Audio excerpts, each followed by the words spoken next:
이렇게 바쁜 와중에도 이렇게 먼 곳에서 창조가 스쿨을 참석한 우리 학생 여러분들을 환영하고, 우리 학생 여러분들과 함께 이렇게 진화론에 대해서 알 수 있는 시간을 갖게 된 것에 대해서 아주 기쁘게 생각합니다. 강의 두 번째 시간인데요. 제가 맡은 주제는 진화론의 실체와 허구, 빅뱅에서 사람까지 진화했다고 얘기하고 있는데, 이 진화론의 불편한 진실에 대해서 우리 학생들과 이 시간에 살펴보기를 원합니다. 여러분은 누구입니까? 왜 이 지구상에 살고 있습니까? 우리 생일 축하 때 왜 태어났니? 이렇게 왜 태어났니? 이렇게 하잖아요. 왜 태어나셨어요? 네. 여러분은 어떤 인생의 목적을 가지고 살아가고 있습니까? 그리고 여러분이 만약 죽게 된다면 여러분에게 어떤 일이 일어나게 될까요? 이 질문들은 정말 중요한 문제들이고, 여기에 대한 답변을 여러분이 가지고 있어야 된다고 믿습니다. 아직까지 이런 답변을 갖지 못한 분이 계신다면 이 시간을 통해서도 창조가 스쿨을 통해서 답을 찾게 되기를 바랍니다. 이 질문들에 대해서 왜 인생은 존재하는가? 무엇을 위해서 살아가는가? 사람이 죽으면 어떤 일이 일어나게 되는가에 대한 답을 두 가지 세계관을 통해서 얻을 수 있을 것입니다. 우리가 학교에서 배우는, 또 세상에서 말하고 있는 진화론에서는 빅뱅에 의해서 우주가 저절로 생겨났고, 지구가 저절로 만들어졌고, 동물들, 식물들이 저절로 만들어졌고, 인간도 마지막으로 진화한 존재이다. 그렇기 때문에 목적도 없이 아무 이유도 없이 그냥 살다가 죽으면 끝나는 것이 인생이다 라고 말할 것입니다. 하지만 또 다른 설명이 있죠. 그것은 하나님 말씀을 통해서 사람은 그냥 저절로 생겨난 것이 아니라 하나님께서 하나님의 그 영광을 위해서 특별히 창조되었고, 그러하기 때문에 사람은 하나님의 영광을 위해서, 하나님을 기쁘시기 위해서 사는 특별한 존재라는 존재라고 성경은 얘기하고 있는 것이죠. 자, 진화와 창조 두 개가 다 똑같이 맞을 수는 없는 것이죠. 이 사이에서 큰 갈등이 일어나게 되고, 여러분이 학교를 다니면서 또 TV를 보면서 만화책을 보면서 계속해서 진화에 대해서 듣게 될 때, 또 교회 와서는 성경책을 통해서 하나님의 창조에 대해서 얘기를 들을 때 큰 갈등을 갖게 되는 것이죠.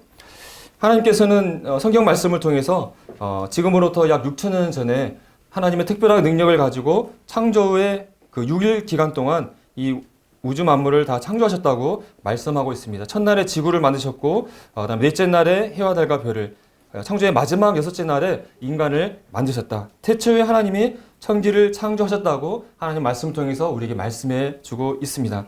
반면에 진화론에서는 어떻게 얘기하고 있습니까? 이유 없이 우연히 점차적으로 진화했기 때문에 아주 오랜 시간을 걸쳐서 진화가 일어났다고 얘기를 하고 있습니다. 그래서 이 우주의 시작이라 할 수 있는 빅뱅이라는 사건이 지금으로부터 약 137억 년 전에 발생해서 쭉 시간이 흘러서 약 40억 년 전에 이 지구가 만들어졌고, 또 시간이 흘러서 약 30억 년 전에 최초의 생명체가 만들어졌고, 쭉 물고기, 파충류, 이렇게 포유류, 그러다가 이제 약 500만 년 전에 인간이 지구상에 존재하게 됐다. 이런 오랜 시간을 거쳐서 진화가 되어져서 지구상에 생명체가 존재하는 것이라고 진화론에서는 이야기하고 있습니다. 특별한 하나님 없이 저절로 우연히 생명체가 존재하고 있다고 얘기하고 있는 것이죠. 여러분은 지금까지 살아오면서 이 진화에 대해서 어떻게 생각해 오면서 살아왔습니까? 어린아이들이 보는 그런 공룡 이야기책이라든가, 또 이런 포켓몬 만화라든가, 그런 많은 그런 것들을 통해서 진화에 대해서 얘기하는 것을 보게 됩니다. 또 어린이 돼서도 여기 나오는 혹성탈출 같은, 또 엑스맨, 이런 영화들, 다양한 매체들을 통해서 진화가 일어난 것은 기정사실이고, 진화를 통해서 모든 것들을 설명하는 것들을 보게 됩니다. 이런 것들을 보면서 나는 진화된 존재인가 보다. 이 모든 것들은 저절로 진화된 거야 라고 생각할 수밖에 없는 우리 세상에 우리 학생들이 살고 있는 것이죠. 그뿐 아니라 우리 학교를 가서 과학 교과서를 보게 되면 그 과학 교과에서도 우주의 진화, 또 생명의 진화, 이것을 체계적으로 학생들에게, 과학적인 사실로 학생들에게 가르치고 있는 것이죠. 자, 빅뱅으로부터 시작이 되어져 가지고 쭉 지구가 생겨나고, 지구에 생명체가 생겨나고, 그래서 마지막에 너희들이 된 거야 라고 학교 선생님이 과학책을 통해서 여러분들에게 설명하게 됩니다. 그러면서 이런 교육을 받게 되면 당연히 우리 학교 선생님도 얘기하고, 또 여러 TV에서도 얘기하고 있고, 과학자들이 얘기하고 있고, 나는 그냥 진화된 존재구나 라고 생각할 수밖에 없는 것이죠. 이런 우주와 또 생명의 기원에 대해서 생각하는 큰 오해들이 있습니다. 바로 이 진화를 얘기하는 것들은 과학책에서 얘기하고 있고 과학자들이 얘기하고 있기 때문에 이 진화라는 것은 여러 가지 과학적인 증거들을 바탕으로 내려진 정말 사실이구나라고 많은 사람들이 생각하고 있습니다. 반면에 성경에서 얘기하고 있는 하나님의 창조는 그 성경책에서 얘기하는 것이기 때문에 기독교인들이 말하는 것이기 때문에 이것은 신앙의 문제고 믿음의 문제고 과학적인 증거가 전혀 없는 비과학적인 것이고 비합리적인 거야 라고 생각할 수가 있습니다. 과학적인 수많은 증거들은 진화론이 사실이라는 것을 증명하고 있지 않아? 라고 생각할 수가 있다고 하는 것입니다. 정말 이것은 진실일까요? 허구일까요? 여러분, 진화론이 정말 맞다고 한다면 이 지구상에 있는 모든 생명체, 나를 포함해서 모든 생명체는 저 하나님 없이 저절로 생겨난 것이죠. 인간은 그냥 가장 진화된 포유동물의 한 종류에 불과할 것입니다. 우리가 기르는 개나 고양이나 다를 바 없이 나도 똑같은 동물의 하나일 뿐인 것이죠. 하나님은 존재할 필요가 없고 또 인간에게 영혼도 존재하지 않고 죽어서 그냥 사라지는 것이 사람이라고 밖에 생각할 수 없을 것입니다. 정말 진화론이 맞다면 하나님은 계시지 않는 것이고 또 하나님이 계시다고 말하는 성경책은 거짓말을 하는 책이 될 것입니다. 그래서 이 시간에는 정말 우리가 믿고 있는 하나님과 성경책에서 말하는 창조가 정말 사실인지 그리고 진화론이 정말 사실인지를 이 시간 여러분들과 함께 살펴보기를 원합니다. 그래서 진화론이 사실이라고 얘기하는 대표적인 여러 가지 증거들을 여러분들과 함께 살펴보면서 이것의 진실을 여러분과 함께 알고자 합니다. 첫 번째, 이 우주의 각 시작을 설명하는 이론이 빅뱅 이론입니다. 여러분 빅뱅이 많이 들어봤죠? 네, 가수 빅뱅만 아는 건 아니죠? 네, 빅뱅 이론. 네. 그래서 우주가 이 빅뱅이라는 사건을 통해서 우주가 시작되었다라고 우리 여러분이 교과서에서 배우고 있을 것입니다. 빅뱅 이론이 어떻게 만들어졌냐 봤더니 여기에 그 멋지게 생긴 할아버지가 이 허블이라는 과학자입니다. 당시에 최고로 큰 윌슨산 천문대에서 별들을 관찰했는데 별이라고 생각했던 것들을 자세히 봤더니 그것이 은하들이었다. 그리고 은하들을 봤더니 지구로부터 막 멀어지고 있다. 그리고 은하가 지구로부터 멀리 떨어져 있을수록 더 빠른 속도로 지구로 멀어지고 있다는 사실을 이 사람이 관찰을 하였습니다. 그리고 그것을 은하의 후퇴 속도는 그 거리와 비례한다. 그리고 우주는 팽창하고 있다는 그 유명한 헐블 법칙을 발표하게 됩니다. 그래서 여러분 우주의 나이는 몇 억 년 이렇게 그 과학자들이 얘기하는 거 보죠. 우주의 나이를 계산하는 그 공식이 바로 허블 법칙에 나오는 허붕산수의 역수를 구하는 것으로 우주의 나이를 구하고 있습니다. 그래서 굉장히 중요한 의미 있는 발표가 되겠는데요. 어쨌든 허블이 많은 경우로 우주의 그 은하들을 봤더니 은하들이 지구로부터 막 멀어지고 있다는 사실을 멀어지고 있다고 생각을 했습니다. 그러면서 우주는 지금 계속 팽창하고 있다라고 이야기를 하였습니다. 자, 그러면 우주가 지금 계속 팽창하고 있다고 한다면 시간을 거꾸로 돌리면 어떤 일이 일어나게 될까요? 시간을 거꾸로 돌리면 우주는 점점 줄어들고 언젠가는 아주 작은 한 점에서 우주가 시작됐을 것이다 라고 과학자들이 생각하게 되었습니다. 그래서 물리학자 가모프 등이 우주가 아주 옛날에 정말 원자보다 아주 작은 점에 모여있었고 그 당시에 엄청난 온도와 엄청난 밀도로 모여있다가 그것이 다 폭발하면서 점점 팽창하면서 이 우주가 만들어졌다라는 빅뱅 이론을 발표하게 됩니다. 그래서 현재 많은 과학자들이 우주는 빅뱅에 의해서 만들어졌다라고 알고 있고 여러분이 그렇게 배우고 있는 것이죠. 자, 그런데 빅뱅 이론에 많은 문제점들이 있는 것이죠. 그래서 최초의 빅뱅 이론은 우주가 빅뱅 사건 이후에 계속 균일하게 퍼져나가는 우주가 균일하게 팽창하는 것으로 생각을 했는데 그렇게 균일한 속도로 팽창을 하는 것으로 우주가 만들어진다고 설명해봤더니 현재의 우주가 설명이 안 된다는 것을 진화론 과학자들이 알게 되었습니다. 그 문제가 지평성 문제, 평탄성 문제라는 것인데 지평성 문제라는 것은 우리 지평선이 뭔지 알죠? 저 멀리 하늘과 땅이 만나는 것이 지평선인데 여기서 말하는 지평선은 우주의 지평선이에요. 저쪽 우주 저 끝과 반대의 우주 끝을 살펴봤더니 너무나 비슷한 온도, 비슷한 밀도를 가지고 너무나 닮아 있는 거예요. 그런데 문제는 우주 저 끝과 이 우주 저 끝은 빛의 속도로 달려오더라도 만난 적이 없는 만난 적이 없는 거예요. 그렇기 때문에 서로 정보를 교환한 적이 없는데 어떻게 서로 똑같은가? 이건 현재의 이 표준 빅뱅 이론은 설명이 안 된다. 이렇게 문제점을 발견하게 된 것이죠. 그 다음에 또 평탄성 문제라는 것은 우주의 전체 밀도를 계산을 해봤어요. 그래가지고 이 밀도가 이 밀도보다 더 적으면은 우주가 확 흩어지면서 사라져버리고 밀도가 조금이라도 더 많아지면 서로 인력에서 쭈그러들어가지고 우주가 사라져버리는 그런 임기 밀도란 걸 계산해봤는데 그 밀도가 별들 사이에는 거의 진공에 가깝잖아요. 그 진공보다도 1억 번에 가까운 고진공 상태에 해당하는 어마어마하게 상상을 초월하는 낮은 밀도라는 것을 과학자들이 알게 되었어요. 그런데 우주가 137억 년 동안 이 밀도를 계속 유지한다는 것은 이건 확률적으로 불가능하다라는 결론을 내렸다고 하는 것입니다. 그래서 최초의 과학자들이 생각했던 우주가 뻥 터져서 쭉 이렇게 팽창해서 우주가 만들어졌다는 것으로는 현재 우주를 설명할 수 없다. 이 우주로는 잘못됐다라고 진화론자들이 결론을 내린 거예요. 그래서 이 문제점을 해결하기 위해서 빅팽창, 빅뱅 이론이라는 것이 만들어졌습니다. 급팽창. 갑자기 확 팽창했다는 거죠. MIT 공대의 앨런 구스라는 분이 이 표준 빅뱅 이론을 어떻게 하면 해결할 것인가 고민을 하다가 그래 이거야 그래가지고 급팽창을 생각해냈습니다. 여기서 중요한 것은 급팽창 이론을 생각했을 때 어떤 과학 증거나 그걸 가지고 한 것이 아니라 머릿속에서 생각을 했다는 것이 중요합니다. 자, 그래서 여기 보시면 기존의 빅뱅 이론은 이렇게 균일하게 서서히 우주가 팽창했다고 생각했는데 이렇게 해서는 현재의 우주를 설명이 안 된다. 그래서 어떤 것을 생각했냐면 우주가 만들어지자마자 아주 어마어마한 1초가 안 되는 정말 눈 깜짝한 사이에 우주가 어마어마하게 빠르게 우주가 팽창했다. 그 팽창의 속도가 광속보다도 수백여 배 빠르게 팽창했다. 우주에서 가장 빠른 게 광속으로 알고 있는데 광속보다도 수백여 배 빠르게 팽창을 했고 그 키가 무려 10의 26승배로 우주가 팽창했다라고 생각을 했습니다. 이것은 마치 1m의 구가 갑자기 100억 광년으로 커지는 거예요. 상상이 전혀 우리 머리는 상상이 안 되죠. 그리고 이 시간이라는 것도 100분의 1초, 억분의 1초, 조분의 1초도 아니라 10의 32승분의 1초예요. 이건 우리의 머리로 상상할 수 없는 짧은 시간에 우주가 빛보다 빠른 수백억 배 빠른 속도로 우주가 팽창했다고 하는 거예요. 근데 이것은 어떤 증거가 있는 게 아니라 이렇게 하면은 앞에서 말했던 문제점들이 순식간에 해결이 되기 때문에 이걸 주장했다고 하는 거예요. 그러면서 그 증거로 이 우주 공간이 갑자기 퍼졌기 때문에 중력의 파동이 생겨났을 것이다. 그래서 우주에 중력파가 생겨났을 것이다 라고 생각을 했습니다. 자, 그러면 이 구스가 말한 급팽창 빅뱅 이론이 정말 맞는지 안 맞는지를 살펴보려면 뭘 찾으면 되겠어요? 우주에 뭐가 있는 것을 확인한다고요?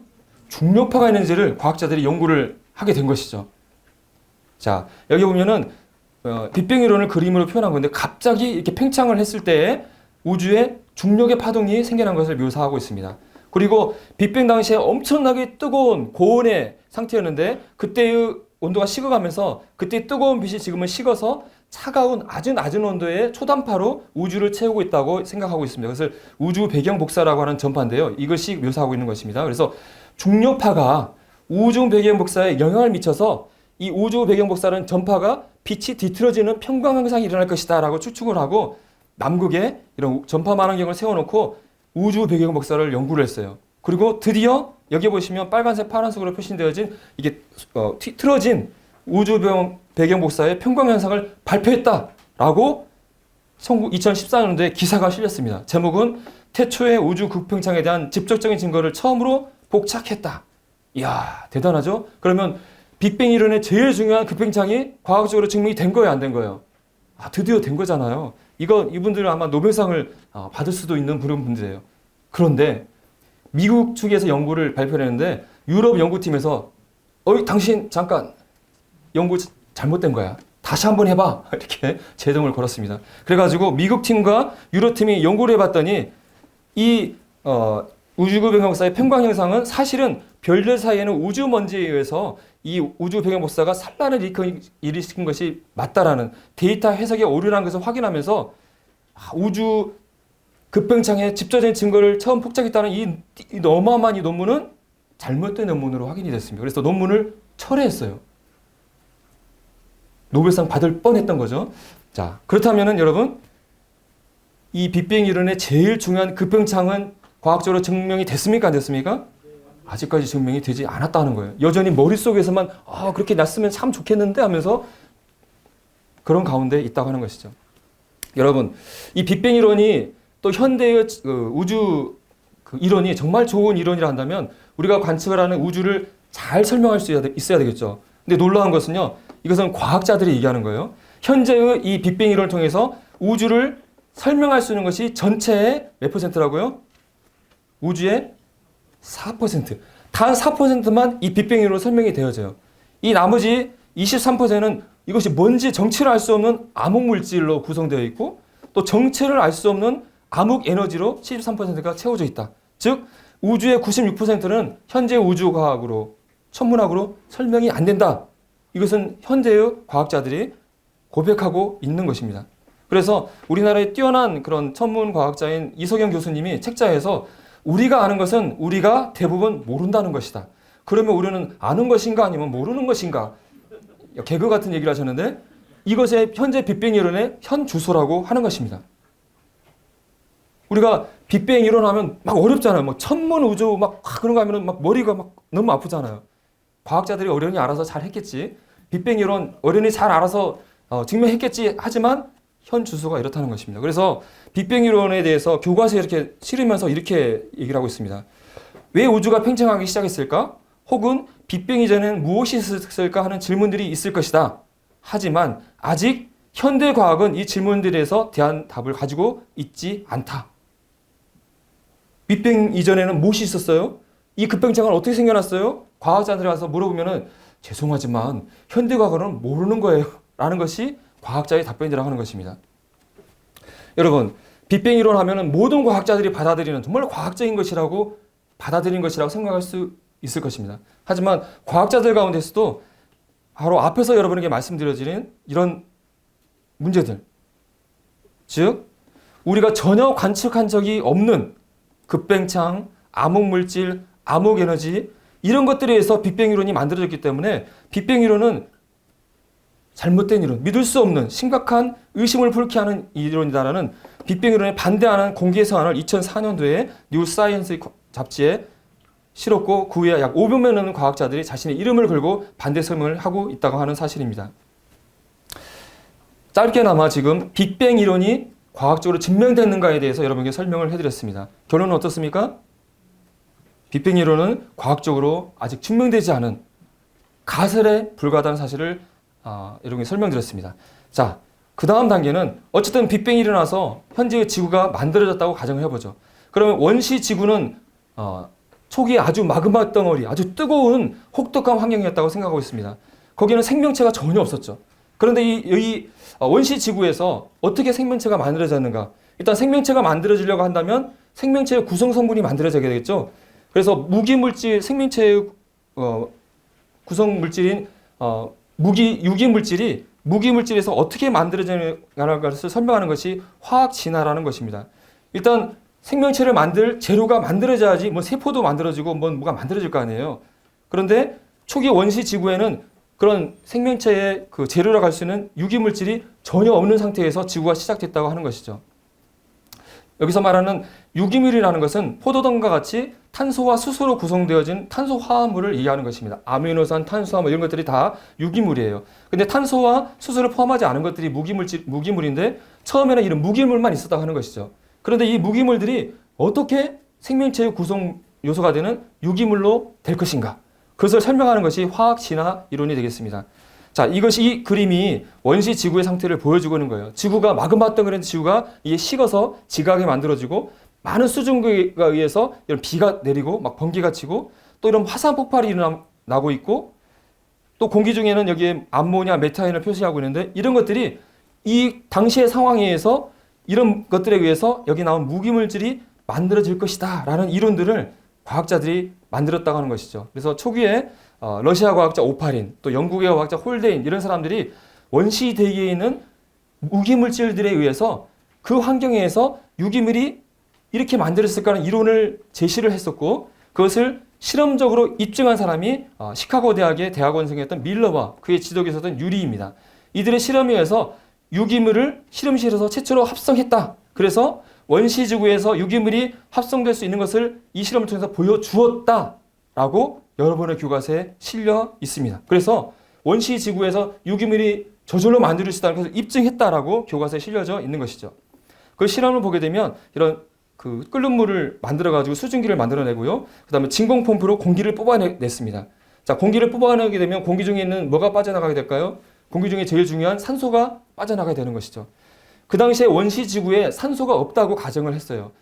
그리고 산소가 있게 되면 막 전기 스파크를 내게 되는데 폭발할 위험성이 있고, 또 산소가 있게 되면 만들어진 유기물이 급히 산화돼서 파괴되기 때문에 산소가 있으면 이 실험을 할 수가 없는 것이죠. 그래서 산소를 진공펌프로 뽑아내고 이 속에 산소가 없는 메탄과 암모니아, 수소를 집어넣고 전기 스파크를 때리고 그 다음에 여기에 냉각수를 통과시켜서 냉각시키는 냉각 장치를 만들어서 전기 스파크에서 만드는 물질들을 냉각시킨 다음에 이 밑에서 받아봤더니 일주일 지난 다음에 물이 혼탁해지면서 그걸 살펴봤더니 간단한 아미노산과 유기물질이 만들어졌다라는 것이 이 실험의 연구 결과입니다. 그래서 이 실험을 통해서 원시지구에서 유기물이 저절로 만들어졌다, 이것이 입증됐다라고 세 사람들에게 알려졌고 교과서에 실려져서 여러분이 배우고 있는 것이죠. 자, 이 밀러 실험의 문제점을 여러분에게 말씀드리겠습니다. 이 실험이 정말 좋은 실험이라 한다면 초기에 가정이 맞아야 되죠. 원시대기에 메탄과 암모니아, 수소, 그리고 산소는 없었다고 가정을 했었어요. 이 당시에는 많은 과학자들이 원시대기가 이런 식으로 구성됐다고 생각을 했다고 합니다.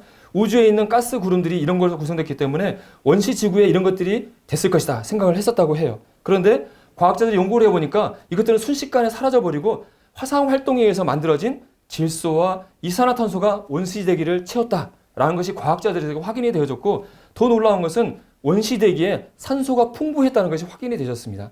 수증기가 태양에서 내려오는 자외선에서 광분해가 일어나게 되면서 산소와 수소로 분해돼가지고 수소는 우주로 사라지고 산소가 남아서 원시 지구에는 산소가 풍부했다는 것을 알게 되었다고 하는 것입니다. 그래서 질소와 이산화탄소로 실험을 해봤더니 더 이상 아미노산이 만들어지지 않았고요. 또 산소가 존재하는 환경에서는 이미 말씀드린 이유들로 인해서 이런 반응 자체가 불가능하다고 하는 것입니다. 그리고 또 중요한 것은 단백질의 구성 단위가 아미노산이잖아요. 근데 아미노산은 특이하게 L형과 D형으로 구성되어 있습니다. 여기 보면은 이 아미노산을 보여주고 있는데 똑같은 분자식을 가지고 있지만 왼손과 오른손처럼 마치 거울을 보고 마주보는 것처럼 대칭을 구조를 가지는 L과 D형, 왼손 오른손 그런 것 같이 L형, D형이 존재하는데, 특이한 것은 지구상의 생명체는 오직 L형, 자회전성 아미노산으로만 구성이 되어 있다고 하는 것입니다. D형과 같이 혼합된 상태에서는 정상적인 단백질이 만들어지지 않는다는 거예요. 그래서 설령 원시 대기 조건이 맞았다 할지라도 여기에 만들어진 아미노산에 의해서는 단백질이 만들어지지 않는다는 거예요. 그리고 1번과 2번 조건이 다 충족시켰다 할지라도 이 실험에서는 원시 지구의 대기를 완전히 반영한 것이 아니라고 하는 것입니다. 이 실험에는 밀폐 용기를 만들어놨고 또 냉각 트랩을 만들어놨잖아요. 이런 것들은 사람이 인위적으로 개입한 것이기 때문에 1, 2번의 조건이 만족됐다 하더라도 이것은 자연의 상태를 반영한 것이 아니라고 하는 것이죠. 그래서 밀러 자신이 셀즈라는 과학 잡지에 스스로 원시 지구의 대기를 정확히 반영한 것이 아니다라는 것을 고백했다고 하는 것입니다. 자신은 산소가 없었다고 생각을 했는데 여러 연구들을 통해서 초기 지구에는 산소가 충분히 있다는 것을 자신도 알게 되었다라고 고백을 했다고 하는 것입니다. 이 아주 지구의 밑에 있는 오래된 태조층을 보게 되면 여기에 빨간 층들을 보게 되는데 금속 물질들이 산소에 반응을 해서 빨갛게 변한 층입니다. 그래서 이런 것들을 통해서 원시 지구에는 산소가 많았다는 것을 알게 되었던 것이죠. 그래서 1994년도 스페인에서 열렸던 국제 생화학 학술대회에서 밀러가 실험했던 이 실험은 잘못된 학설이다, 잘못된 실험이라는 것을 공식적으로 선언했다고 하는 것입니다. 그래서 천재교육 교과서에서 밀러 화학적 진화에 대해서 소개를 하면서 마지막에 이렇게 덧붙이고 있습니다. 최근에는 다른 가설이 제시되고 있다. 밀러 실험을 설명하면서 최근에는 밀러 실험이 틀렸으니까 다른 설명을 한다는 다른 가설이 나오고 있다고 하는 것이죠. 왜? 초기 지구의 대기 성분이 밀러의 실험에 쓰였던 것과는 다를 수 있다는 점이 제기되었다. 앞에서 말씀드린 밀러 실험이 잘못되다는 것을 인정하고 있는 것이죠. 그러면서 심해 열수구, 어제 앞 시간에 얘기했지만 저 지구상에는 뜨거운 물이 올라가는 그곳에서 생명체가 생겨났을 거야 라는 가설, 아니면 저 우주에서 유기물이 운석을 타고 들어왔을 거야 라는 가설들이 제고되어 있지만 여전히 화학적 진화는 증명되지 않은 가운데 있다고 하는 것입니다. 자, 여러분, 원시 지구에 생명체가 만들어지려면 일단 유기물이 만들어져야 되는데 이 유기물이 저절로 만들어질 수 있는 것을 과학적으로 증명이 됐어요? 안 됐어요? 증명이 안 됐다고 하는 거예요. 일단 빅뱅도 일지 않았고 화학 진화도 일어났으면 생명체가 만들 수 없는 문제가 생기는 것이죠. 자, 그런데 어쨌든 유기물이 만들어져서 원시 세포가 만들었다고 가정해보죠. 자, 그럼 원시 세포가 만들어져서 하등한 동물로부터 점점 진화했다는 것이 다윈의 진화론인데, 다윈의 진화론, 생물 진화에 대해서 이제 살펴보도록 하겠습니다. 우리가 보통 진화론 하면은 이 다윈의 진화론, 생물 진화를 얘기하는 것이죠. 자, 여기에 젊은 나이에 다윈의 모습을 보여주고 있습니다. 다윈이 27세의 젊은 나이에 해군 그 측량성 비교로를 타고 5년 동안 세계를 돌아다니면서 여러 지역에 있는 생물들을 관찰했다고 합니다. 그 중에서 특히 이쪽에는 갈라파고스 군도, 대륙으로부터 1000km 떨어져 있기 때문에 대륙과 격리되어진 19개의 섬인 갈라파고스 군도를 가서 생물들을 봤는데 특별히 13종류의 핀치새들을 살펴보았습니다. 핀치새들을 살펴봤더니 여기 보면은 식물의 열매를 먹는 이 핀치새는 부리가 어떻습니까? 크고 뭉툭해요. 또 이 선인장을 먹고 있는 핀치새인데 이 선인장을 먹는 핀치새는 부리가 길고 뾰족해요. 그리고 이 나무의 속에 있는 벌레를 잡아먹는 핀치새는 부리가 끌처럼 아주 튼튼해요. 이런 것들을 보면서 다윈이 생각을 했습니다. 야, 이 핀치새들이 옛날에는 똑같은 모습이었는데 태풍에 의해서 이 갈라파고스 섬에 와서 각 섬에 흩어져 살면서 환경이 변화하면서 이 부리 변한 거야. 자, 그럼 오래게 시간이 흘러가게 되면 이 핀치새들이 다른 모습으로 변하다가 다른 종으로 바뀌지 않았을까? 이런 진화를 생각하게 된 것이죠. 그래서 이것 자료들을 모아서 20년 후에 1859년 그 유명한 종의 기원이라는 진화론을 설명하는 책을 내게 되는 것입니다. 그래서 다윈의 진화론을 잘 묘사한 것이 다윈의 진화나무 또는 생물의 계통수라는 그림이 되겠습니다. 원시조상, 원시세포로부터 하등한 동물로부터 점점 고등한 동물로 진화됐다는 진화론을 다윈이 말하게 되는 것이고 현대 과학의 주류로 받아들여지고 있는 것이죠. 자, 다윈은 어떻게 생물들이 하등한 동물로부터 고등한 동물로 이렇게 진화했을까를 진화의 기전을 자연 선택설을 제시했습니다. 자연이 적절한 살기에 좋은 종들을 선택을 하게 되고 그 종들이 선택됨으로써 점점 다른 발달된 것으로 진화된다라고 얘기하는 것이죠. 이 교과서에 실린 내용인데요. 기린을 통해서 예를 들고 있습니다. 많은 기린이 태어났어요. 키 큰 기린, 키 작은 기린 행복하게 살았어요. 근데 가뭄이 와가지고 이제 먹을 것이 떨어졌는데 키 큰 기린은 높은 나무에는 풀들을 나무를 먹으면서 잘 살았고 키 작은 기린들은 못 먹고 죽게 되었죠. 그래서 나중에 키 큰 기린끼리 서로 이렇게 교배를 하다 보니까 나중에 기린들이 키 큰 기린이 됐어요. 이것이 다윈이 말한 자연 선택설입니다. 그래서 자연의 선택을 받은 키 큰 기린이 되었다라고 설명하는 것이죠. 밑에 이렇게 나와 있죠. 많은 많은 그 동물들이 태어나서 생존 경쟁을 하다가 그 중에 적절한 것이 선택을 받아서 진화하게 되었다. 자, 이것은 진화를 잘 설명해주는 이론이 맞습니다. 그런데 진화의 개념 가운데 크게 진화를 두 개의 개념으로 생각을 해봐야 됩니다. 그 중에 하나는 소진화라고 하는 것입니다. 소진화라는 것은 같은 종 안에서의 변화를 얘기하는 거예요. 그래서 키가 작은 기린에서 키 큰 기린으로 변하는 것, 이런 거. 키가 조그마한 개가 키 큰 개가 되는 거, 이런 거. 하지만 진화론에서 얘기하는 것은 뭐냐면 같은 종 안에서의 변화가 아니라 기린이 다른 동물로 변하는 것. 즉, 한 종에서 다른 종으로 변하는 이 진화를 설명할 수 있어야 되는데 그것을 대진화라고 얘기하는 거예요. 다른 종으로 바뀌는 것. 서로 더 이상 교배가 되지 않은 진화를 대진화라고 하는데 그런데 이 자연 선택으로는 대진화를 설명할 수 없다고 하는 거예요. 다른 종으로 변하려고 한다면 최소한 DNA, 유전적 구조가 바뀌어야 되는데 아무리 자연 선택이 일어난다 할지라도 유전자의 구조는 바뀌지 않는 거예요. 다윈 시대만 하더라도 유전자나 DNA, 유전 법칙을 잘 모르기 때문에 막연히 자연 선택을 받으면 오랜 시간이 흐르면 다른 종으로 발견할 수 있지 않을까? 이런 생각을 했다 하는 것이죠. 자, 여기서 보면은 여러 기린들이 있는데 이 자연 선택을 받은 다음에 뭐가 됐어요? 하마가 됐나요? 사자가 됐나요? 여전히 기린인 거예요. 여기 보면은 핀치새들이 나왔는데 과학자들이 갈라파고스 섬에 가가지고 핀치새들을 살펴봤어요. 야, 다른 환경에 바른 다른 부리를 가진 핀치들이 다른 새가 됐나? 혹시 다른 동물이 됐나 살펴봤더니 여전히 똑같은 유전자를 가지고 있고 여전히 서로 교배가 되는 지금도 여전히 핀치새로 살아가고 있다는 것을 확인했다고 하는 것입니다. 자, 그래서 야, 이대로 가면 진화론이 끝장나겠네. 진화론을 구원하기 위해서 다른 걸 생각해야 되겠다 해서 생각한 것이 구원투수로 등장한 게 뭐라고 여기에? 돌연변이. 돌연변이라는 것은 유전물질인 DNA가 갑자기 변화해서 자손에게 내려가는 것이잖아요. 그래서 자연 선택으로는 유전자가 변화가 일어나지 않으니까 돌연변이를 끼워 넣어서 진화를 만들어야겠다. 그렇게 말한 것이 이제 신다연주의라고 하는 거예요. 그래서 돌연변이가 드물게 일어나지만 어쩌다가 유익한 돌연변이가 일어나게 되고 유익한 돌연변이가 일어난 것을 자연이 선택을 하게 되면 이러다 보면은 다른 종으로 진화할 수 있을 거야. 놀랍지? 신다연주의가 나왔다고 하는 것입니다. 그래서 이것을 증명하기 위해서 식물이나 초파리를 통해서 막 방사선을 쬐거나 약물을 막 투입하거나 해가지고 돌연변이 실험 막 해서 증명하려는 실험을 과학자들이 했겠죠. 결과가 어떻게 나왔을까요? 모든 돌연변이는 생물의 생존에 해롭다. 결론은 실망스럽다고 하는 것입니다. 자, 돌연변이를 통해서 새로운 종이 일어나기 위해서 다른 종으로 바뀌는 대진화가 일어나기 위해서는 일단 돌연변이는 자주 일어나야 돼요. 근데 문제는 돌연변이는 아주 드물게 일어나요. 10만 세대 이상 어쩌다 한 번씩 일어난다고 하는 것입니다. 그리고 돌연변이가 일단 이로운 돌연변이가 일어나야 되는데 돌연변이는 거의 해로워요.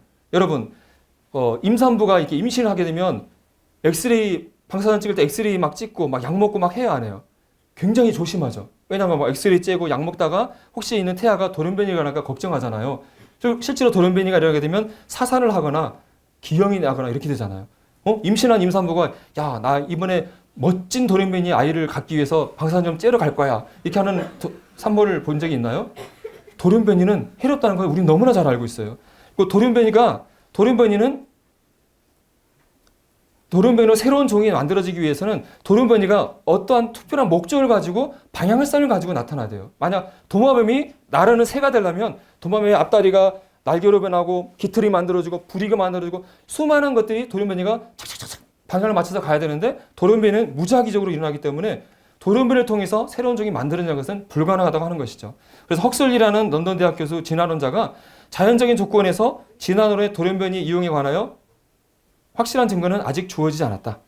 돌연변이를 통해서 진화가 일어났다는 증거는 아직까지 없다. 진화론자가 고백하고 있다고 하는 것입니다. 자, 돌연변이를 통해서 진화가 일어난지 알아보기 위해서 실험을 여기 미국의 컬럼비아 대학의 교수였던 토머스 모건이라는 유전학자가 초파리에게 막 방사선을 막 때려가지고 돌연변이를 막 일으켰어요. 초파리는 1세대가 10일밖에 안 되기 때문에 1년이면 벌써 다른 동물의 수백만 년 효과를 낼 수 있는 그런 돌연변이 연구에 아주 좋은 동물이라 한답니다. 엑스레이를 막 쬐더니 많은 돌연변이가 만들어졌습니다. 그랬더니 이 초파리가 막 개구리가 되고 막 다른 일들이 일어났을까요? 어떤 결과를 나왔을까요? 여기 보는 것처럼 날개가 구부러지거나 없어져 버리거나 더듬이가 사라지거나 눈 색깔이 바뀌거나 기형과 장애, 불임, 질병만 얻게 되었다고 하는 것입니다.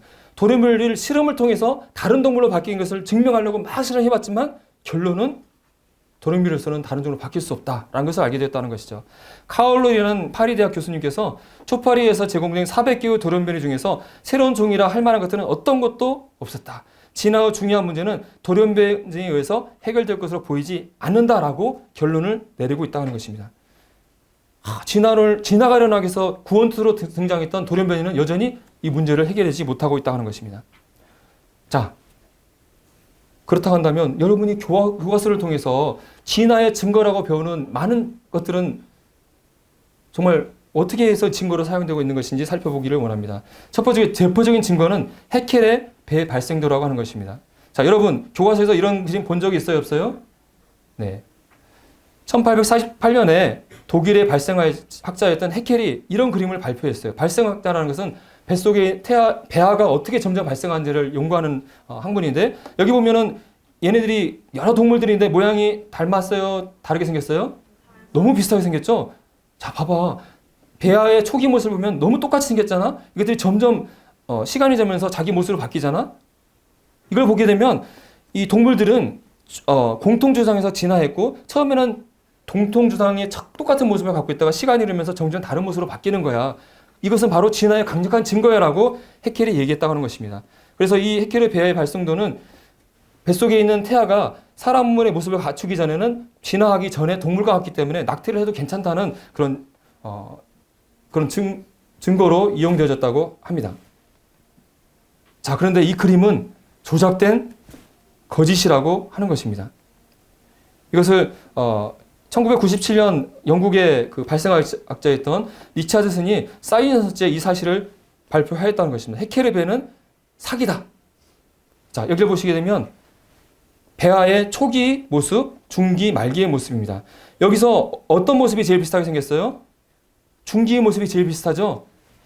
해켈이 사용한 그 배아의 발생된 모습에서 실제로 사용한 것은 초기가 아니라 중기의 모습을 사용했다고 하는 것입니다. 실제 초기 모습은 너무나 다르다는 거예요. 근데 이 사실을 싹 감추고 중기의 모습을 초기라고 거짓말을 했고, 더군다나 이 중기의 모습도 잘라내고 여기 붙이고 크기를 조작하면서 그나마 중기의 모습도 똑같이 보이기 위해서 조작을 했다고 하는 것입니다. 그래서 해켈의 그림은 생물학에서 유래를 찾아볼 수 없는 악명 높은 조작이다라고 리처슨이 발표를 했다고 하는 것입니다.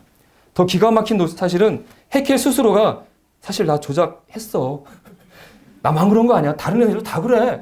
라고 고백을 했다는 거예요. 기가 막힐 노릇이죠. 그래서 유명한 과학자인 스티븐 제이브 굴드도 이 잘못된 그림이 교과서에 사용된 것은 정말 부끄러운 일이다라고 얘기를 했다고 하는 것입니다. 또 여러분, 진화의 강력한 증거로 여러분 교과서에서 보는 것은 진화의 증거인 중간 화석에 관련된 것입니다. 다윈이 종의 기원을 발표하면서 이 동물들이 진화를 했다면 수많은 그 중간 단계 화석들이 있어야 될 텐데 왜 없을까? 앞으로 나의 진화론은 반대에 붙을지 몰라. 하지만 나중에 화석이 많이 나오면 중간 단계 화석이 많이 나올 거야 라고 생각을 했다고 합니다. 하지만 많은 화석이 발굴되었지만 여전히 중간 단계 화석은 없다고 하는 것입니다. 자, 그럼 여러분, 중간 단계 화석이 없다고 얘기했을 때 선생님 거짓말, 중간 단계 화석 나 교과서에서 봤는데? 라고 말할지 모르겠습니다. 여러분, 중간 단계 화석이 뭐죠? 시조새 화석. 교과서에 딱 실려 있잖아요. 자, 시조새는 파충류와 조류의 특징을 가지고 있기 때문에 파충류가 조류로 진화했음을 알 수 있는 증거다라고 교과서에 실려져 있어요. 그래서 시조새를 보게 되면 조류의 특징인 깃털과 날개와 부리를 가지고 있고 파충류의 특징인 이빨과 날개와 발톱과 긴 포리뼈를 가지고 있다. 자, 조류의 특징과 파충류의 특징을 가지고 있잖아. 그렇기 때문에 시조새는 파충류와 조류의 중간 단계야 라고 교과서에 실려 있고, 이와 같이 파충류 비스무리하고 새 비슷한 그림을 상상해 그리면서 잘 알지 못하는 파충류와 조류의 중간 단계의 모습으로 시조새를 설명하고 있습니다. 교과서에 이렇게 실려져 있는 것이죠. 자, 근데 이 시조새의 진실은 무엇일까요? 이 시조새가 새인지 아닌지를 알아보는 가장 결정적인 단서는 바로 깃털에 관련된 것입니다.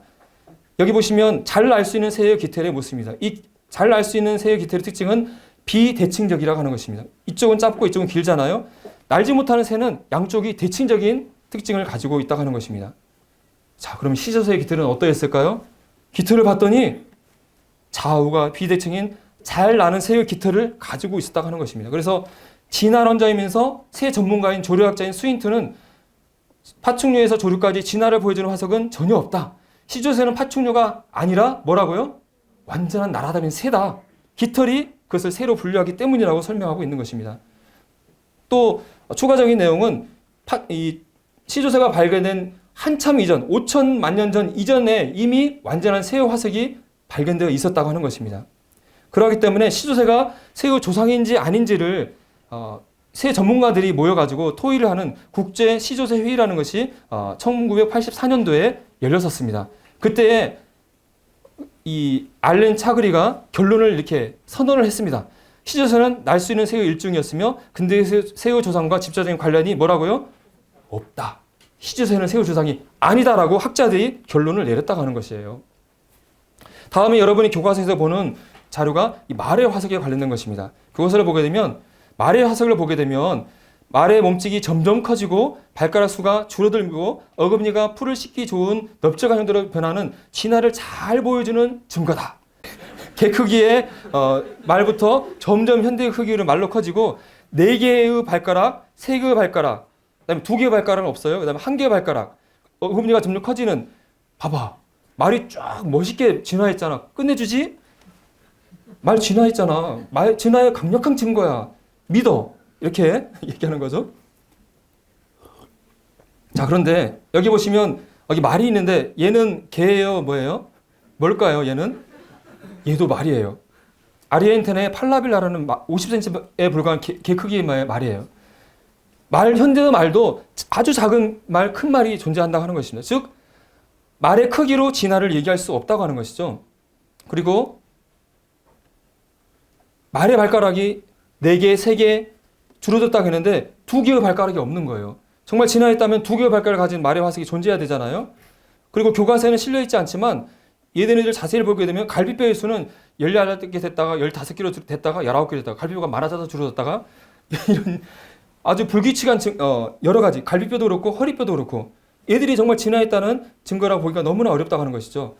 미국의 네브라스카에 가면 화산재에 묻힌 많은 동물들의 화석이 나오는데 거기서 7마리 말 화석이 나오는데 5가지 말이 동시에 나타났어요. 이건 뭘 말하는 거예요? 얘네들이 오랜 시대 간격을 두고 진화한 것이 아니라 같이 살았던 애들인 거예요. 그래서 이 말의 이 화석의 이 그림은 과학자들, 진화하는 과학자들도 이 말의 화석이 진화의 증거로 사용될 수가 없다. 이건 버려야 된다고 진화하는 과학자들이 얘기하는 거예요. 앞에서 말했던 굴들을 포함한 진화하는 자들이 말의 화석의 이 그림은 상상의 산물이다라고 얘기하고 있는 것입니다. 이 중간 화석의 문제는 시조새 또 말의 화석 이런 것을 얘기하기 전에 애초에 이 화석의 조상들 자체가 존재하지 않는 문제를 가지고 있습니다. 그래서 캠브리아기 대폭발이라고 얘기하는 것인데 이 고생대 지층 가운데 가장 오래된 그 지층을 고생대라고 하는데 고생대 중에 제일 밑에 지층이 캄브라기예요. 이 캄브라기를 보게 되면 많은 무척추 동물을 포함한 많은 동물들의 화석들이 발견되어져요. 그런데 여기에 많은 동물들의 화석이 있다 한다면 이것들의 조상들인 화석들이 그 전에 있는 지층인 캄브라기에 많이 조상들이 있어야 되겠죠. 진화를 했다면. 그런데 봤더니 다인의 예측대로 한다면 많은 조상들이 있어야 되는데도 불구하고 아무런 조상들이 하나도 없이 갑자기 완전한 형태의 동물들이 캄브라기 지층에 갑자기 나타나는 거예요. 그것을 캄브라기 대폭발이라고 얘기하고 있고 다인도 이걸 알고 있었어요. 자기 이론대로 한다면 화석들이 갑자기 나타나면 안 되잖아요. 자기 이론에 큰 걸림돌이 되는 것이 바로 이 문제다. 하지만 더 연구를 하다 보면 화석들이 나오지 않을까? 이런 기대를 했다고 하는 것입니다. 그럼 화석들이 나왔을까요? 안 나왔을까요? 아무리 캄브리아 지층을 조사하고 찾아봤지만 아무리 파봤지만 화석은 발견되지 않았다고 하는 것입니다. 그래서 진화론자들이 다 모여가지고 시카고에서 진화가 정말 일어난 것인가 일어나는가 알아보는 진화회의를 했어요. 대진화라는 주제를 가지고. 그 결론은 뭐냐면 대진화를 일으키는 메커니즘은 존재하지 않고 진화를 증명하는 중간 다트 전위 화석은 없다는 것이 법칙이다라고 진화론자들이 결론을 내렸다고 하는 거예요. 그래서 타임지에서 진화론이 나온 지 100년이 넘었지만 과학적인 증거는 하나도 없고 다인의 주장이 잘못되는 사실들만 나오고 있다. 이렇게 얘기하고 있는 것입니다. 또 유명한 진화론자인 굴드라는 과학자도 중간 단계 화석의 부재는 지속되고 있고 계속되는 진화에 문제가 되고 있다라고 진화론 과학자가 밝히고 있는 것입니다. 그래서 다인의 예측대로 이런 진화의 증거들이 쭉 발견돼야 되는데 아무리 찾아봐도 그 뿌리도 씨앗도 없고 줄기도 없고 연결가지도 없는 화석의 증거는 각각 종류대로 만드셨다는 하나님의 창조를 보여주고 있다고 하는 것입니다. 마지막으로 인류 진화 화석에 대해서 살펴볼 것입니다. 여러분 교과서에 보면은 인간이 오스트랄로피테쿠스를 거쳐 자바원을 거쳐서 네안데르를 거쳐서 인간이 진화했다는 것을 교과서에서 배우고 있는데요. 자, 오스트랄로피테쿠스 화석입니다. 여기 있는 이 화석이에요. 실제로는 약 40% 정도 화석이 발견되어졌고요. 이 무릎은 저 3km에서 떨어진 것을 발견한 것을 얘다 갖다 딱 붙여놨어요. 그러면서 이 무릎을 보면서 이야 이거 사람뼈 걷는 사람의 뼈처럼 생기지 않았어? 얘가 걸어다니는 인류의 화석 조상이야라고 해서 오스트랄로피테쿠스라고 알려지게 되었습니다. 근데 과학자들이 살펴봤더니 이 손목을 자세히 봤더니 얘는 걸어서 다닌 적이 없는 네 발로 기다리는 원숭이라는 결론을 내게 됐어요. 그래서 프랑스 과학 잡지에서 아듀 루시, 아듀가 무슨 뜻이에요? 굿바이. 그래서 루시 너는 인류 조상이 아니야 꺼져라고 하는 제목으로 이런 잡지 표지를 냈다는 거죠. 그 다음에 자바원인 호모 에렉투스라 불리는 자바원인은 1891년도에 그 두보아라는 과학자가 의사가 1891년도에 자바섬에서 원숭이 뼈 머리뼈를 발견했어요. 그러고 나서 1년이 지나서 15m 떨어진 데서 이 뼈를 발견했어요. 근데 이 뼈는 누가 봐도 사람 뼈였어요. 근데 이 사람은 이 원숭이 뼈와 사람 뼈가 같은 거라고 해서 이건 직립원인 호모 에렉투스야라고 발표를 했어요. 그래서 이것도 교과서에 실렸는데 나중에 과학자들이 아무리 봐도 이건 사람뼈야. 그래서 이건 원숭이뼈와 사람뼈라는 결론을 내렸다고 하는 것입니다. 그리고 이 듀보아가 30년 동안 감췄는데 이 원숭이뼈가 발견된 지층에서 완벽한 사람의 화석을 이미 발견했다는 것이고 이 사람이 죽기 전에 그래 내가 발견한 건 사실 원숭이뼈였어 라고 고백을 했다는 거예요. 이 사람은 누구의 제자라고요? 거짓말쟁이 헤켈의 제자였어요. 그다음에 네알데르탄에 대한 연구를 해봤을 때 이것은 완벽한 사람이었다는 결론을 내렸다고 합니다. 그래서 우리가 보는 이 유명한 그 인류 진화의 화석 이들도 여전히 증거가 부족하다고 하는 것입니다. 그 타임지에서 인류 조상에 대한 특집을 실으면서 현재로서는 원숭이가 진화해서 사람이 되었다는 주장은 사실적인 정보에 입각한 과학적인 주장이 아니라 한낱 무엇에 불과하다고요? 상상에 불과하다는 결론을 타임지에서 내리고 있다고 하는 것입니다. 이와 같이 수많은 진화의 단계들, 우주진화, 화학진화, 생물진화, 인류진화 이런 것들이 근거가 없는, 근거가 부족하다는 사실을 여러분에게 말씀드렸습니다. 진화론이 정말 사실이었다면 관찰이 돼야 되잖아요. 진화하고 있는 생물체를 여러분 혹시 보신 적 있습니까? 여러분 키우는 개나 고양이가 뭔가 막 날개가 달리고 있고 걸어다니고 있고 그런 개나 고양이를 보신 적 있습니까? 여러분 친구 가운데 귀가 막 나오고 있고 막 이상하게 변하는 친구 본 적 있어요? 진화를 증명한 과거 화석이 발견되었습니까? 또 실험적으로 진화론이 증명된 적이 있습니까? 밀러 실험이 증명되지 못했다 그랬는데 이 실험을 뒷받침하는 다른 실험이 나왔습니까? 도르미를 통해서 다른 종으로 변경시킨 실험이 증명된 적이 있습니까? 여러분 이렇게 많은 과학적인 증거가 부족하다 한다면 진화론을 믿지 않는, 진화론이 잘못됐다고 생각하는 많은 과학자들이 존재하지 않겠어요? 실제로 진화론은 과학적으로 잘못됐다. 진화론에서 나는 반대한다고 많은 과학자들이 믿고 있고 자신의 이름과 자신의 직함과 자신의 학위를 내걸고 지금 현재 1000여 명의 과학자들이 진화론은 잘못됐다는 것을 자신의 이름을 걸고 서명하고 있는 사람들이 있다고 하는 것입니다. 이 시간에 여러분들에게 진화론이 과학적으로 잘못되는 사실을 여러분이 설명드렸어요. 그래서 2011년도에 교과서 진화론 개정 추진위원회라는 과학적으로 진화론의 근거가 잘못됐기 때문에 진화론의 증거로 사용되는 증거들이 교과서에서 빼두십시오 라는 청원을 했었습니다. 그래서 시조새 이거 잘못됐잖아요. 과거에서 빼주세요. 말의 화석 이거 잘못됐잖아요. 빼주세요. 이런 것들을 교과부에 과학적인 증거들, 논문들을 해서 올렸어요. 그래서 교과부에서 출판사 집행진들에게 이런 것이 왔는데 검토해 보십시오 라고 보냈습니다. 집행진들이 봤더니 진짜 그러네. 시서 이거 잘못됐네. 말하서도 잘못됐네. 그래서 과학교과서에서 7개의 교과서에서 5개에서 시조새를 빼겠다. 또 3개의 출판사에서 말에 관련된 것을 삭제하겠다. 결론을 내렸어요. 이게 합리적인 거잖아요. 그런데 나라에서 난리가 났어요. 과학자들이 이 과학계가 종교에 무릎을 꿇었다. 말도 안 된다. 막 난리가 나가지고 이 나라가 시끌벅적해졌습니다. 그러면서 절대 진화론을 교과서에 빼면 안 돼. 절대 안 돼. 그래가지고 교과서 삭제 청원이 끝내 통과되지 못해버렸어요. 하지만 반면에 약간의 수정을 했어요. 그래서 시조새는 조류가 파충류로부터 진화했음을 알려준다. 단전적으로 얘기했던 것을 파충류로부터 진화했을 것으로 추정된다라고 살짝 말을 바꿨어요. 이것만 보더라도 이 삭제 청원이 잘못됐다는 걸 스스로 인정하는 것이잖아요. 이때에 과학계 그 자문단체 한림원에서 가이드라인을 교과서 집행진에게 제시를 했습니다. 진화론은 과학적 반증을 통해 정립된 현대과학의 가장 중요한 핵심 이론이다. 그렇기 때문에 현대과학을 배우는 모든 학생들에게 반드시 가르쳐라! 라고 가이드라인을 제시했어요. 여기 보니까 진화론은 과학적 반증을 통해 정립이 되어진 현대과학이다. 과학적인 증거를 통해서 사실로 입증됐잖아. 그러니까 진화론 꼭 가르쳐. 근데 이 교진추에서 진화론의 이 과학적 증거라고 얘기했던 것들이 잘못됐다는 것을 얘기했잖아요. 그래 이런 것들을 몽땅 무시하고 진화론이 맞으니까 무조건 진화론 가르쳐! 라고 얘기했고 현재 이대로 진화론 이야기가 여전히 교과서에 실리고 있는 것이 우리나라의 현실이고 전 세계적인 형편이라고 하는 것입니다. 세상 사람들은 여전히 아무리 과학적인 진화론이 잘못되는 증거를 댄다 할지라도 창조? 그건 성경에서 얘기하는 거잖아. 그건 종교잖아. 그건 맹목적인 신앙이잖아. 인간 생물체는 진화밖에는 다른 설명이 없어 라고 무조건 사람들이 여전히 생각한다고 하는 것입니다. 유명한 과학자인 DNA 구조를 발견했던 왁슨이 이런 얘기를 했다고 합니다. 진화론자들이 진화론을 받아들이는 진짜 이유는 그것이 실제로 발생했다고 보이거나 논리적인 증거가 있어서 입증된 것이 아니라 사실은 유일한 대안인 특별한 창조를 믿을 수 없기 때문에 진화론을 받아들이고 있다. 이렇게 되면 진화론이 과학이에요? 믿음이에요? 진화론도 강력한 믿음이라고 하는 것이죠. 잘못된 믿음인 것이죠.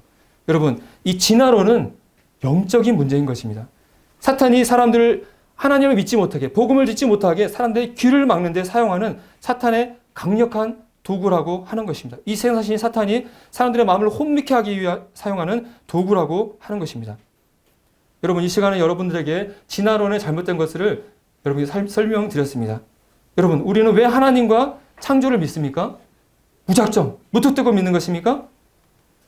여러분, 이 시간 여러 가지 것들을 살펴봤을 때 정말 하나님이 계시고 하나님이 창조한 것이 너무나 분명하고 또 진화가 너무나 잘 됐다는 것을 우리가 열린 마음으로 살펴볼 때 하나님과 창조와 성경이 사실이라는 결론을 내릴 수밖에 없기 때문에 하나님과 창조가 성경이 사실이기 때문에 우리 믿는 것이죠. 이 시간 여러분들과 함께 진화론의 실체와 허구에 대해서 살펴보았는데 지금까지 살아오면서 진화론에 대해서 갈등하고 있는 학생이 있었다고 한다면 이 시간을 통해서 정말 진화론의 실체가 뭔지 확실히 알고 하나님과 하나님 말씀을 올바로 믿게 되기를 바랍니다. 이로써 제 시간 마치겠습니다. 네, 감사합니다.